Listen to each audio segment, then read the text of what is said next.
வணக்கம். சுமதி போர்வெல்ஸ் நிர்வாகி. நாங்கள் இந்த போர்வெல் எப்படி செய்வது என்று வீடியோவாக எடுத்து தஞ்சை மக்களுக்கு தெரியப்படுத்திக் கொண்டிருக்கிறோம். போர்வெல் எப்படி போடணும், அது எவ்வளவு டயாமீட்டர் போடணும், எத்தனை இன்ச்சுக்கு எத்தனை போடணும் என்பதை முதல் வீடியோவிலே தஞ்சை மக்களுக்கு நாங்கள் அனுப்பியுள்ளோம். அதை கண்டுகொள்ளும் மக்களுக்கெல்லாம் மற்றபடியாக பைப்பு இறக்குவது எப்படி, அந்த டயாமீட்டர்லாம் சரியா ஒரு 400 அடிக்கு போர் போட்டு டயாமீட்டர்லாம் சரியா போட்டிருந்தால் பைப்பு 10 அடியா மாட்டி கீழே இறக்குறப்ப தானாகவே இறங்கிவிடும். அமுக்கி இறக்கக்கூடாது. அமுக்கி இறக்குனா என்ன ஆகுன்றால் ஜல்லி பேக்கிங்கே ஆகாது. ஜல்லி பேக்கிங் ஆகாம இருந்தால் அந்த போரு பிளஸிங்கிலே பெஸ்ட் ஆகிவிடும். அப்படிங்கிறது எங்களோட அனுபவ ரீதியான கருத்து. அதற்காக வேண்டி பைப் இறக்கி ஜல்லி பேக்கிங்கை 2 பக்கமும் முறையாக பேக் பண்ண வேண்டும். மண் இல்லாம இருக்க வேண்டும். முதலில் மண் இல்லாம இருக்க வேண்டும்.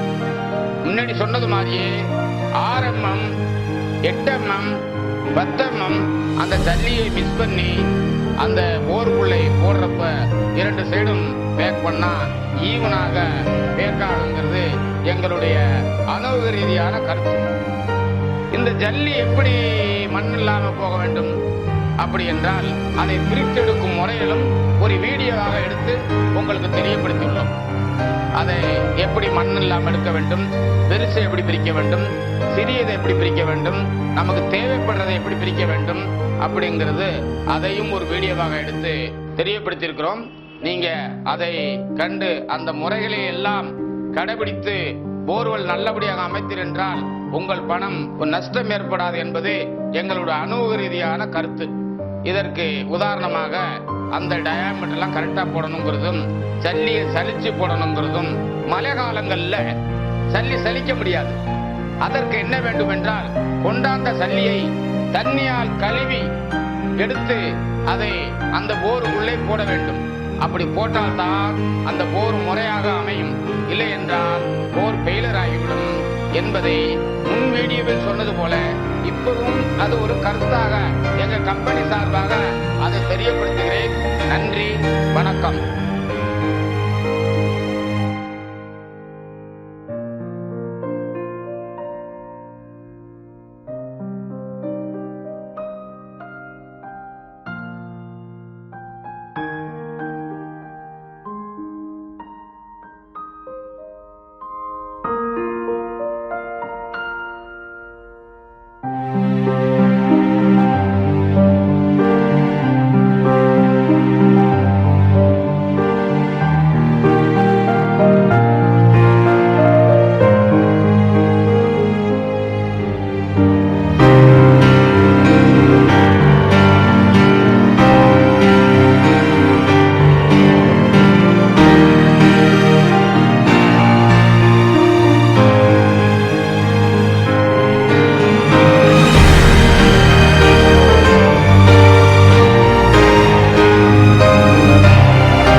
இதுதான் நம்ம போர்வெலுக்கு பயன்படுத்தக்கூடிய கூழாங்கற்கள் தரம் பிரிக்கப்படாமல் இருக்கு. இதில் பெரிய கூழாங்கற்கள், சின்ன கூழாங்கற்கள், மண், மணல் எல்லாம் கலந்துருக்கு. இதை வந்து இந்த ஸ்பெஷல் செப்பரேட்டர் மிஷினை வச்சு அந்த கூழாங்கற்களை தனித்தனியாக பிரித்து எடுக்கணும். இதை பாருங்கள், பிரித்து எடுக்கிறாங்க. இதில் வந்து நம்ம போர்வெலுக்கு பயன்படுத்தக்கூடிய கூழாங்கற்கள் எப்படி இருக்குன்னா 6 mm, 8 mm, 10 mm ரகமாக இருக்கும். போர்வெல் சாயில் தந்தாப்புல அந்த கூழாங்கற்களை நம்ம பயன்படுத்துகிறோம். இதில் அந்த நம்ம கூழாங்கற்களில் மண் கலந்துருக்கும். மண்ணை தனியாக பிரித்து எடுக்கணும். பெரிய சைஸு கூழாங்கற்களை தனியாக பிரித்து எடுக்கணும். எல்லாத்தையும் பிரித்து எடுத்து தனியாக ஒதுங்கிறது. அதாவது மீடியம் சைஸு, இந்த நான் ஏற்கனவே சொன்ன மாதிரி 6 mm, 8 mm, 10 mm கூழாங்கற்களை நம்ம போர்வெலுக்கு உபயோகப்படுத்தணும். போர்வெலுக்கு ஏன் அந்த மாதிரி பண்ணோம்னா, மண் கலந்துருந்தால் அந்த போர்வெல்லில் தண்ணி தெளியவே தெரியாது.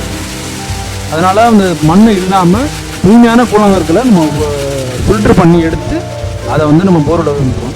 இதை பாருங்கள், இப்போ அந்த சாக்கில் அள்ளி கொட்டுறாங்கல்ல, அதுதான் கடைசி ரகம். நம்ம பிரித்து எடுத்தது நம்ம அவுட்புட்டுக்கு போர்வெலுக்கு பேக்கிங் பண்ணுறதுக்கு உபயோகப்படுத்துகிற கூழாங்கற்கள்.